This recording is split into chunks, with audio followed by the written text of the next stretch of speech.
I'm watching from the doorway, and he pulled it down and he couldn't get it off.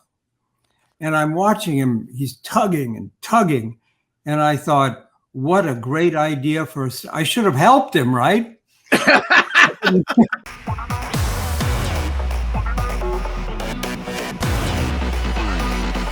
Welcome, friends and fans, to another edition of GalaxyCon Live, where we are bringing the convention experience directly to you.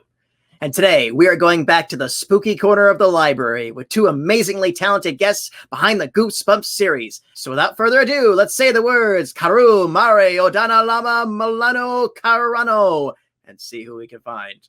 Our first guest is an artist who has done over 300 book covers and paintings for various different series, novels, and video games, including Star Trek and the works of Stephen King. Today, he joins us to discuss his work and illustrating the covers for nearly 100 book entries in the Goosebumps series. Please welcome Tim Jacobus. What's up? How's it going today, Patty? I am good, Tim. How Awesome. are you? I'm good. I'm good. Thanks for having me. Absolutely, man. I've really been enjoying your work for such a long time. You got some great stuff on your website, and I highly recommend everybody checking that out. And before I bring out the writer, I had one art question I want to throw on out to you. And I was just curious, when did you begin to switch to embrace and switch to digital? Oh, good question. Yeah, it was around 2003. The art business changed real fast, the book business, and I had been kind of playing around with the computers, and it was not an easy transition. It was probably my least favorite time in my career because I had got the traditional art together and I had a real system, technique, everything, and then they handed me all these new tools and I got a rock in my hand and I'm going, I don't know what I'm doing here. So a lot of frustrations, a lot of yelling, but eventually it came around. And once it did, I really enjoy working digitally now. It gives me a whole other avenue to pursue. So having both sets of tools, the traditional and the digital, have been actually a gift in the long run. And kudos to you for sticking with it to make that transition. A lot of guys didn't. Yeah, absolutely. It was a hard choice for some, and a lot of guys decided just to go the fine art realm. I still felt that there was a lot to do in the commercial world, and I knew that was where we were going.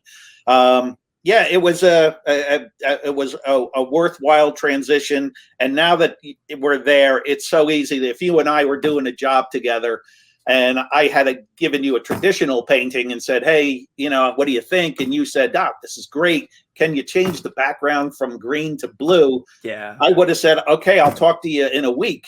Yeah. And now in the digital world, while we were talking, I could hit a couple of things and go, "Hey, how about this? Does this work for you?" So, yeah, it's a great tool for doing stuff collaboratively. Absolutely. And again, kudos from going from English to metric fittings on your toolbox. You're very welcome. Very welcome. And our next guest, he is a novelist and screenwriter whose body of work includes such series as Fear Street, Rotten School, Mostly Ghostly, and The Nightmare Room. Today joins us as the author of the Goosebumps. Please welcome R.L. Stine. Thank you. Thank you, Patty. I tell you about transitions. I mean, when I started out, we didn't have books. We only had parchment. we had to unroll them. We should unroll them. That was a big advance from tablets. There you go. I mean, was tough. I remember the town crier being like, "It's now His Majesty. Now we like have 2 chickens, every week for the royal feast." So, R.L., how are you, sir? I'm all right. I'm hanging in. Oh, so glad to have you here. And just real quick, just a couple of things. First of all, thank you for Bananas Magazine. Well, thank you. Thanks for mentioning that. I used to be funny. I was funny for a long time. Now I'm not.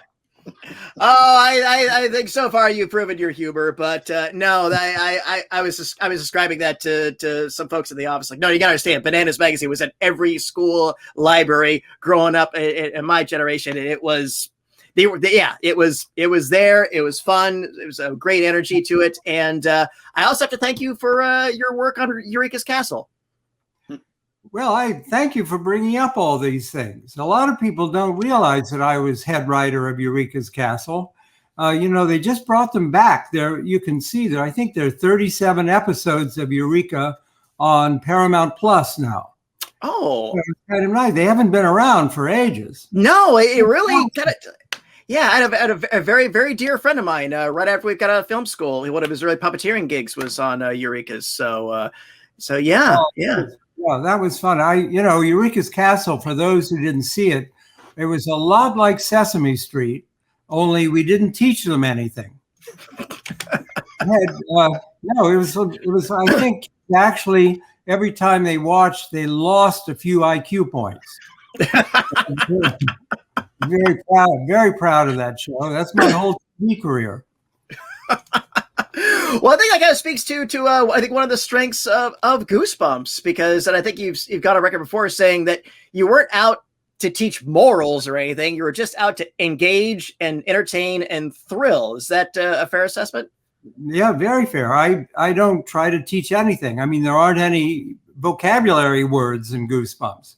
You don't even learn. You don't learn words. You don't learn anything. You learn to run mainly. Yeah. That's, I think the only lesson in Goosebumps is you run. But no, I always think, adults are allowed to read all kinds of things that aren't enlightening, aren't broadening. You're allowed to read things that aren't uplifting. Why can't kids have that same choice? Why can't kids read just for entertainment? And that's what I've always tried to do. Absolutely fair. I think you have thoroughly succeeded.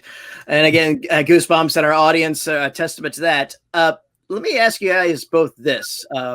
A common question people always get asked, I'm sure you asked us too, is, did you always know Goosebumps was going to be a success when you were doing it? I always like to take that question, transpose it, and say, when did you begin to realize that it might have not only hit expectations, it might have begun to exceed them? Yeah, here's when I knew something was going on. And I have to tell you, in the beginning, see, I didn't want to do Goosebumps. That's the kind of businessman I am. I was afraid it would mess up Fear Street. And I didn't want to do a younger series. They had to talk me into it. But about a year into it, I was doing a book signing at a bookstore in my hometown, Columbus, Ohio. And I was in the car on my way to the bookstore, and I was in a terrible traffic jam, and I was really upset. I've never been late for a book appearance. I'd never been late. I knew people were waiting, and I'm stuck in this traffic jam. And then I looked at the other cars, and they were all filled with kids. They were all coming to see me. And I realized I made the traffic jam. And that's when I first realized something was going on here with these books. Oh, wow. Nice. Tim, when did you get an inkling that, wait, we'll do another one. Hey, why don't you do another one? Yeah, I didn't cause any traffic jams, but when I realized it was, there was no internet back then. There was no way to check on any stats or anything like that. And, you work alone in your house, and I'm just putting them out. And I'm happy that they're saying there's another book. There's another book. So to me, it was going great, but I had no idea how popular it had become. I went over to a friend's house for dinner, and they all had kids. I had no kids, and they had kids who were Goosebumps age. And we're sitting there at the table and, eating some dinner. And then at some point goes, well, what are you working on now? And I'm going, I'm working on this thing. I don't know. You might know it. And I said, it's called Goosebumps. And it was like on a TV show where everybody drops their fork and they all stare at me. Are you kidding? And then they're screaming to the other room. The kids all came running in with the books. And then I realized, oh, wow, this is something. Suddenly dinner became an E.F. Hutton commercial. 100%. Outstanding. What's the best memory that you both have taken from being a part of Goosebumps? Oh, I have too many. I couldn't do it. I've had so many exciting things because of Goosebumps.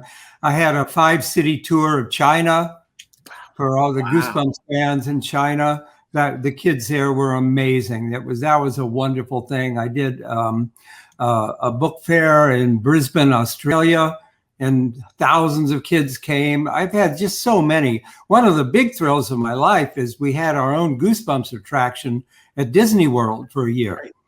We had Goosebumps Horrorland in Orlando. I had my own land. Can you imagine? Yeah. That was a thrill for me. It lasted 1 year, but it was a nice year. Absolutely. That's more than there's more than a lot of people can say. Absolutely. So, Tim, how about you? What do you, I think the thing that's caught me or surprised me the most is what's going on now. We're 25 years past when this was initiated and when it was popular, and the kids who come out now to comic conventions or who reach out through social media to say how much Goosebumps meant to them and still holds a special place in their heart. That's an amazing thing. I have a real hard time getting past that. It's still it's astounding. Leading up to this event, I found out how many of my friends on my social media were fans of Goosebumps at you guys, because they don't comment on any other stuff. And I was like, you're doing the Goosebumps, guys. Yeah. It's an amazing thing. It really is wonderful. Next year is the 30th year of Goosebumps. Wow. What lasts for 30 years? Please. I don't know. I ran out of stories about 10 years ago. But somehow we have to keep going, right? Too much. Now, Tim, you got something in the works. You have an Art of Goosebumps book, correct? Yes, indeed. So here, as this many years into it, we've Dynamite Book bought the rights up to the Goosebumps original art, and we're featuring the first 62 Goosebumps covers. What's nice about it isn't just the cover art. We also included the original sketches for each of the Goosebumps cover. When I did Goosebumps covers, I would always submit 3 ideas. So there are 2 unseen concepts for each of the Goosebumps books. And so, yeah, in another world or another dimension, there were different Goosebumps covers that could have been on the books. So it's coming out in October. It's a nice oversized book, color art on every page. So I think the real Goosebumps fan is gonna really dig this. Oh, outstanding. And just so our audience knows, you reported to an art director, RL reported to an editor, and so you guys really did not have a chance to commensurate between the two of you on this collaboration. It was always your side of the fence and my side of the fence, right? Listen, Tim and I didn't meet for 3 years. How many books did we do? By that time, we were already doing a book a month. Absolutely. 12 books a year. And we hadn't even met. Usually, publishers don't want the artist to meet the writer. They try to keep you apart. We actually met only because of the TV series. It was the first prime time on Fox Kids, the first Goosebumps TV show, The Haunted Mask, and they had an opening night party at the notorious club, the Limelight. That's right. Remember the Limelight? Absolutely. And we had a big party for the opening of the TV show, and that's where Tim and I met finally. Wow. And I went there. I didn't go there to meet him. I just went there because I heard he was there and I was going to get a chance to hear him speak. And when I got in the room was packed, and I was going, where can I sneak to get a better view? And I saw this, this corner area, and I kind of snuck up, and was like, oh, this is going to be great. I could see right down. He's going to be right there. And at the time, the person next to me elbowed me and said, look who's standing next to you. And Bob happened to be standing next to me, and I introduced myself. So got next to him by accident. Finally, Excuse me, finally. Mr. Stine. I was expecting that. Hey, how you doing? I'm Tim. And they go, Tim who? I did not say that. Get out of here. No, not at all. Not at all. You're the artist. Well, again, gentlemen, it was a detached collaboration, but history and the fandom have proven it's absolute worth and the entertainment value. And well, it worked so well. And you know, Patty, I was writing the books, and he had to do the painting for the cover at the same time the book was being written. They weren't even finished yet. yeah, And we would send Tim like a little paragraph saying what the book might be about. And in every single case, he got it right. He had the right cover, except for one book. There was one book where the cover had nothing to do with the book, and that was Say Cheese and Die, which is about these kids who discover this evil camera, and the camera takes photos of bad things that happen in the future. And Tim's cover painting came in, and it was a family of skeletons barbecuing. It didn't quite match. It didn't quite match. The only time that ever happened, and of course they called me, and they said, Bob, could you add a scene with skeletons barbecuing? Because they wouldn't ask Tim to change the painting. Right? You don't do that. And he said, could you write a scene with it? And I wrote a dream sequence. The kid has a dream about kids' family barbecuing, and that's how we made it work. All right, no, that great. And in Tim's defense, you were writing those things at a rather frantic pace. I believe you were able to push one out in 10 days. Well, 2 weeks. I was writing. How did I do this? I was doing a Fear Street and a Goosebumps every month. I was writing two novels a month. Wow. I don't know how I did it. I was a lot younger, but and I didn't get out much. Tell you that much. Yeah, it was a very fast pace for a while.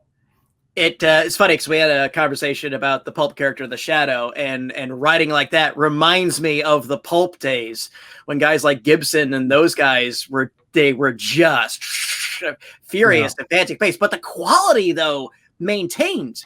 That was the amazing thing about that. So yeah, kudos to you for maintaining that schedule for as long as you did. Well, I'd been writing for 20 years and nobody had noticed. And I think to have that kind of success was so exhilarating that's what kept me going. I ran into somebody at the Edgar Awards. I'm trying to remember what book. He wrote a book series. I forget what it was. And he said, I'm cranking him out. I'm cranking out this series. And I said, oh, really? How many? What are you cranking out? He said, one a year. And I just had to walk away. One a year. He's cranking it out. Forget it. Yeah. Go talk to the Game of Thrones guy about his schedule. Well, gentlemen, thank you so much for humoring my questions. We are good to go on our audience questions. So I say let's go ahead and fire up our first one. And this is going to come from Dustin, who wants to know, what's the earliest Halloween costume you can remember wearing, if at all? I can answer that because it was humiliating.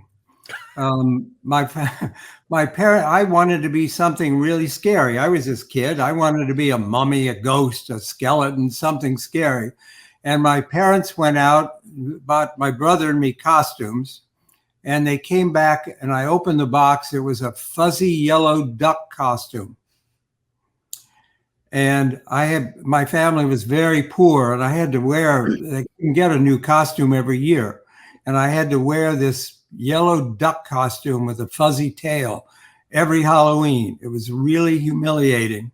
Oh. And when I wrote The Haunted Mask, that Halloween story about Carly Beth who wants to be scary at Halloween, I put in the duck costume. I remembered it.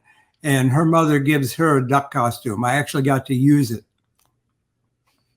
Nice, very nice. And you said you're an Ohio lad?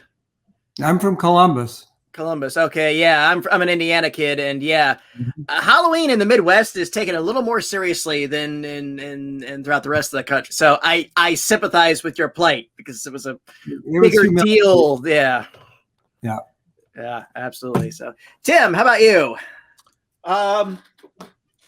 The one that stands out, the one that I can remember as an early one, my father was a creative guy, and he used to make a lot of our costumes.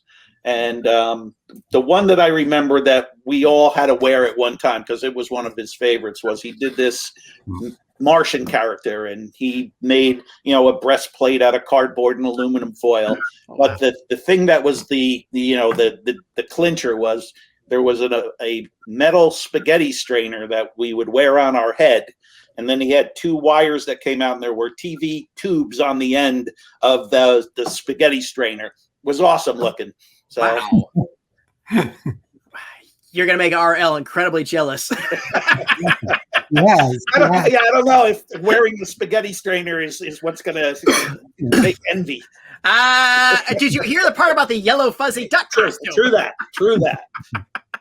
Oh, wow. Very nice. Dustin, fun question to start us off with. Thank you. What do we have next? Ed, here's one from Alicia. Are there any new young artists or writers that have caught your attention? That's the kind of question that always stumps me. Yeah. I spend a lot of time looking at young adults and young, middle grade books and things, but I can never come up with anybody. This is an amazing time in children's books. There's so many authors now who are doing really well, and such diversity.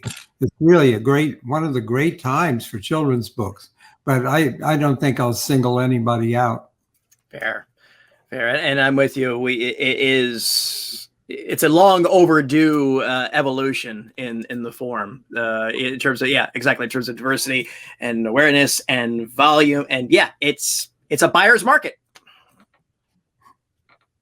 And it cuts in the art arena as well, where, years ago I would do a traditional piece of art, and then I'd show it to my classmates or to my friends. And then that piece of art, if you didn't hang it on the wall, ended up in the closet or under the bed or in the attic.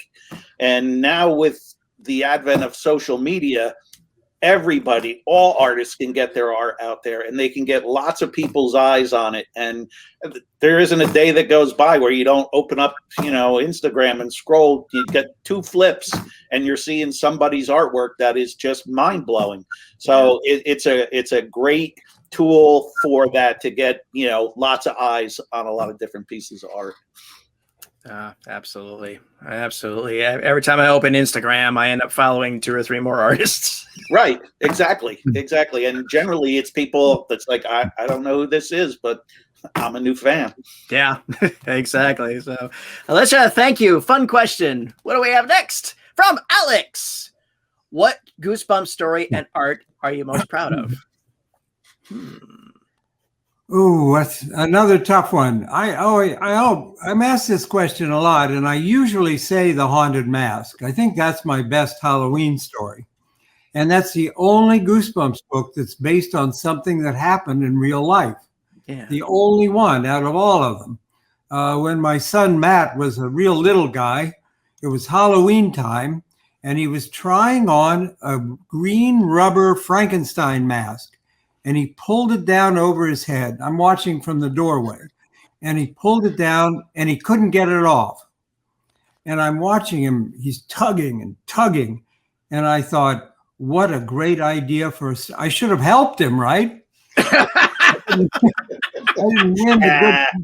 didn't win the good parent award that day, but I thought, great idea for a story. I started making notes. The mask sticks to his face, I guess that's the Halloween story that I'm most proud of. Fair. Absolutely fair. Tim, what cover You know, it changes a lot. You know, I'll go from, you know, for periods of time liking one piece or liking another. If you're asking me today, I really liked Monster Blood 2, because what we had kind of touched on earlier on was that Goosebumps was that combination of horror, but there was a comic element to a lot of the stories. And, you know, the mutant hamster that's in Monster Blood 2 is funny and scary at the same time. You know, with a name like Cuddles, you can't go wrong. And that was also one of the earlier books where I started to play with warping the perspective in the art. So, you know, when you would see ceiling tiles, they would be twisted and you know, kind of an Escher quality to it. So, you know, and I started to use that trick a lot in future covers. So that one, I think, had all those classic Goosebumps cover elements in it. And this is why Tim's covers work so well, because Tim, I caught on right away that this wasn't just scary. These weren't just scary stories. And if you look at his covers, they're all scary, but they're all funny at the same time. Yeah. He did exactly what I was trying to do in the books. Yeah. Yeah, they have that great, I call it the spooky aesthetic, where it's like, oh yeah, the green slime and everything else. It's just it's that version. But they're absolutely not straight horror. No way. Yeah. Right. No. It is very much the spirit of a kid's version of Halloween in this classic form, which is just scary enough to be fun. So absolutely. And Alex, thank you. Wonderful question. What do we have next? From Jenny. What has been your most interesting source of inspiration besides your son wrestling with a Frankenstein mask, of course? I steal from everybody. Of all these books, I have a lot of influences. Rod Serling was a huge influence on me, and Ray Bradbury is one of my idols. I would say I think the absolute scariest Stephen King novel I ever read was Pet Sematary. I think that's the scariest. I just love that premise. I've used that premise about 5 times. Yeah, that's what you do, right? Yeah, and I think you've got a record too about you're a big fan of the old EC Vault of Horror, Tales from the Crypts. Yeah, that's when I was a kid. They were around, and they talk about mixing horror and humor. I mean, that's where it came from. Yeah, these were gruesome, horrible stories, and they all had a funny twist ending. Yeah, it was that great combination. Mm-hmm. Very much so. Very much so. Tim, how about your most interesting source? Well, again, the cover art comes from a different place where Bob has to sit there and he has to conjure up a story out of nowhere. That's where it's coming from. I get the story. I'm handed all the goods that he's describing. Okay, here's what the story is about. Make it look cool. So it's not an inspiration type thing. It's a way to, you got to try to see what he's seeing and get it down on the paper and be able to convey those concepts or ideas. So it's more about listening and being able to see the words and then see it in your head. Absolutely. Get it down on the paper. In terms of art in general, what are some of your inspirations? I was a huge fan and still am of Roger Dean. Roger Dean was the illustrator who did all the covers for an album for a band called Yes. And his art is not realistic. It was one of those things where, when you first learn art, you learn to draw the banana and the apple in the bowl and make it look exactly right. And all his stuff are get that thumb up there. And his art was, it was just surrealistic. And it was like, oh, yeah, I should paint stuff that people can't see, come up with thoughts and ideas and create something that people can get lost in and escape into. So, I want my paintings to hang up and be like a window, window to, some other world that people can step into for a short time. Very nice. And here's one from Dawn. Was there ever any story ideas or character designs that the publisher said went too far? I can only think of one. Usually my editors I'm fairly conservative with this stuff. And usually they're saying, hype it up, make it scarier. There's a very early Goosebumps book called The Girl Who Cried Monster. And it was about a girl who's spying on the librarian. She's back in the shelves and she realizes that the librarian is a monster. And the reason in the original manuscript, the librarian ate a kid. And they thought that might be going too far. Eating kids, they thought, might not be good.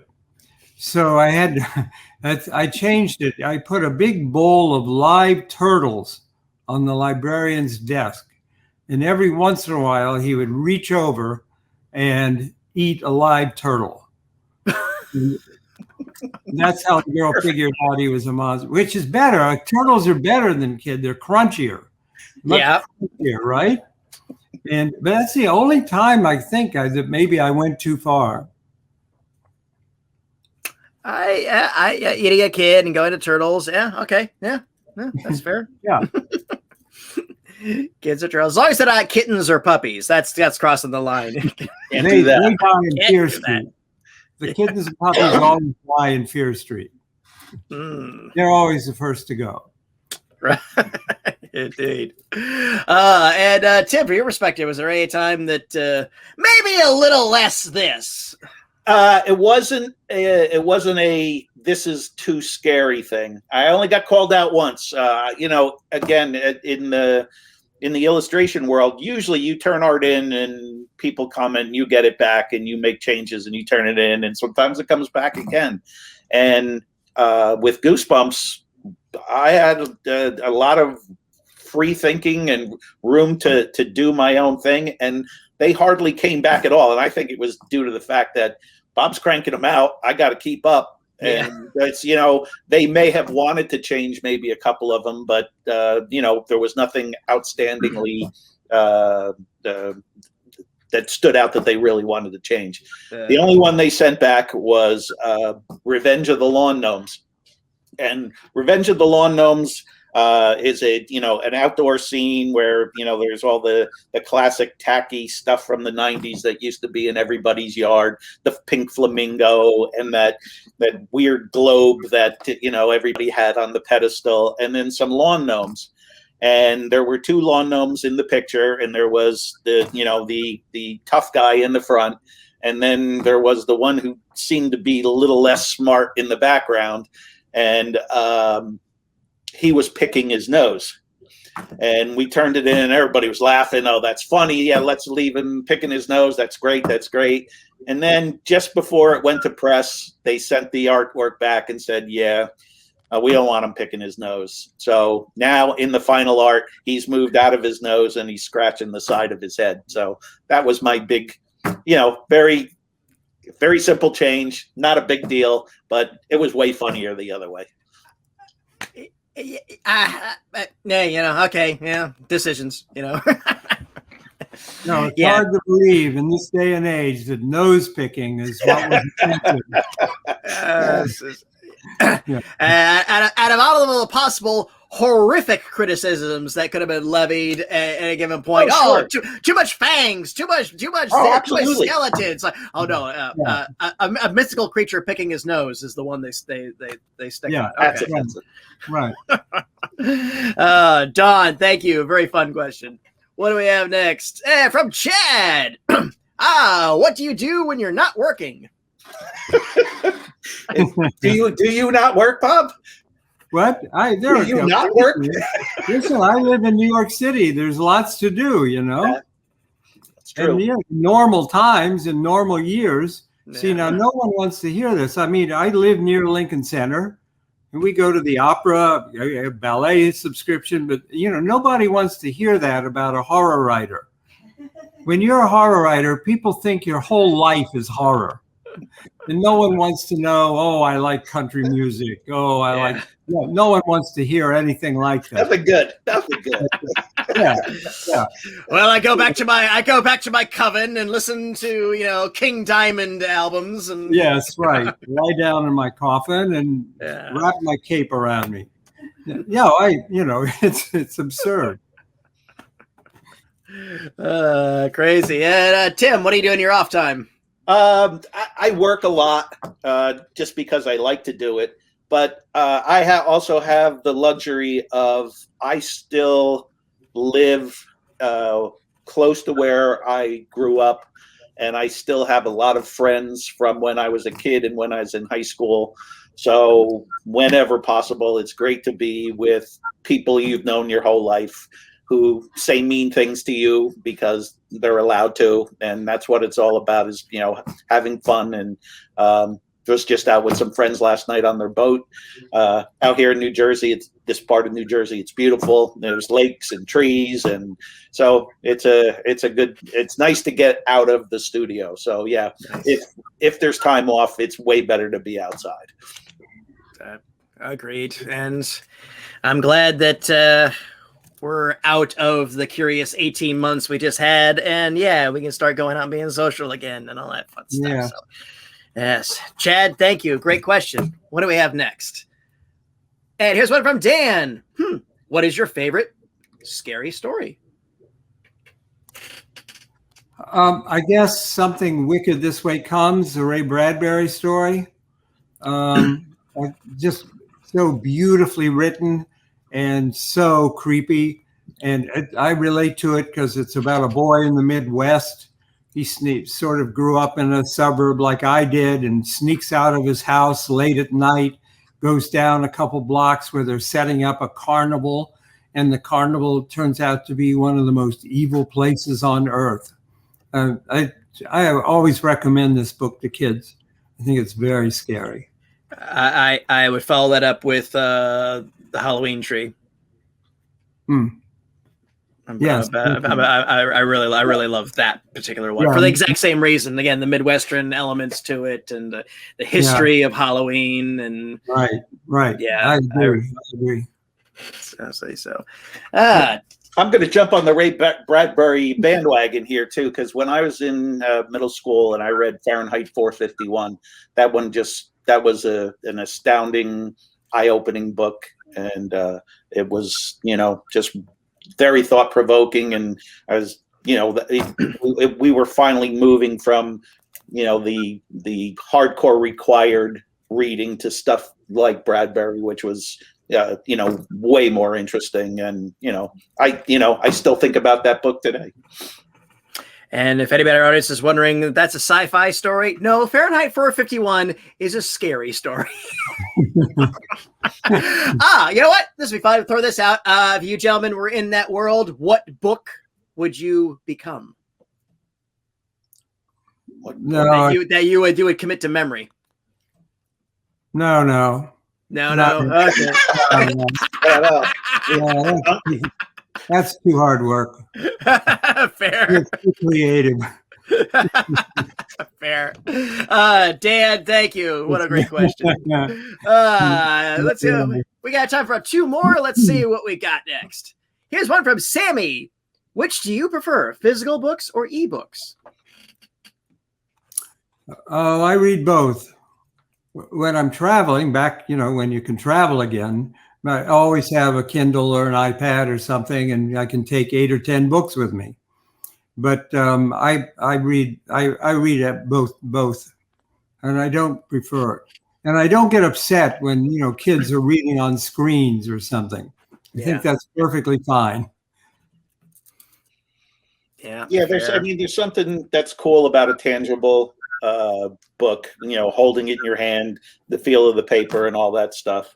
But I'll even jump to the third one, where I've been listening to a lot of audiobooks, because I can have it playing while I'm doing something else, Sure. whether it's cutting the grass or even doing some work, and be able to I like the idea of listening to an author tell his story himself and hear it in their words. So it's not the same as reading, but it's still a good way to get some.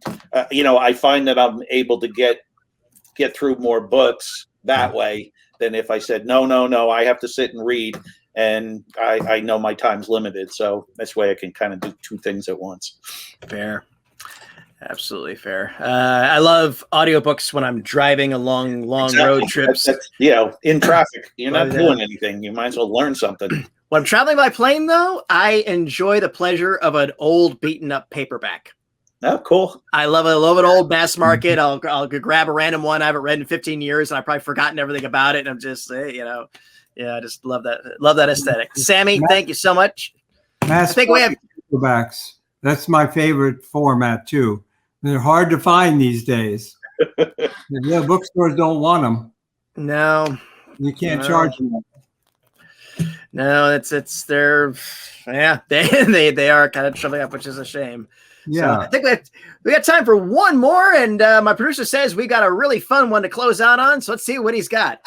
Here's one from Andre, and Andre wants to know, what gives you goosebumps? No, I hate that question. I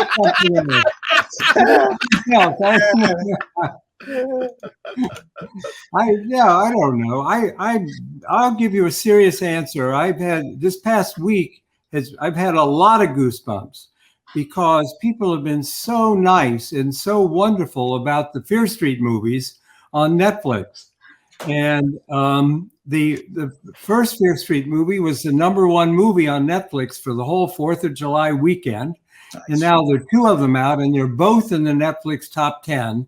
And that's just such a thrill for me that the Fear Street readers and people are so loyal to that old series, and that people are enjoying it so much. That's given me a lot of goosebumps in the past week. I'm just so grateful to people for that. Outstanding. #1. That's unbelievable. Wow. Yeah, and on Netflix, there's some stiff competition on Netflix right now. So yes, absolutely, that's a feather in the cap. So nice. Okay, Tim, bring us home. What gives you goosebumps? It's funny. Goosebumps gives me goosebumps because if I was the right age to have read Goosebumps, I wouldn't have read them because I was that scared kid. I was afraid of everything. Everything gave me nightmares. I would go to the movies and I would walk out and call my mom on the payphone and have her come and pick me up because I couldn't get through the thing. So, I would have been probably not a Goosebumps fan, and here I am, the guy who gets to do the covers. So figure that out. Absolutely fair. Well, that's this business, whether creative as a writer or an artist or an actor, it's just like you go in wanting to do one thing and you find something along the way, and then it takes you down this road. So, and on behalf of myself and the audience, it has been a fantastic road. Once again, gentlemen, I thank you for Goosebumps. I really do. I thank you for giving the pleasure to all those young readers. I thank you for a time in the 90s. That was an odd time, and you got kids to read, and just that in and of itself is extremely noble. And we love the 90s. Absolutely. Yeah.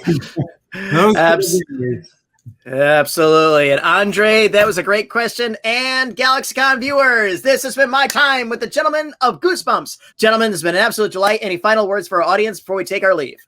No, thanks to everybody, and stay scary, everyone. Absolutely. Ditto. Gentlemen, it's been my pleasure to serve you both today. Once again, thank you for joining us on the GalaxyCon virtual stage. Thank you to our audience for joining us today, and thank you for your great questions. Hope to see you all again soon. Until then, bye-bye, everyone. Take care, and remember that smiles are free, so spend them often.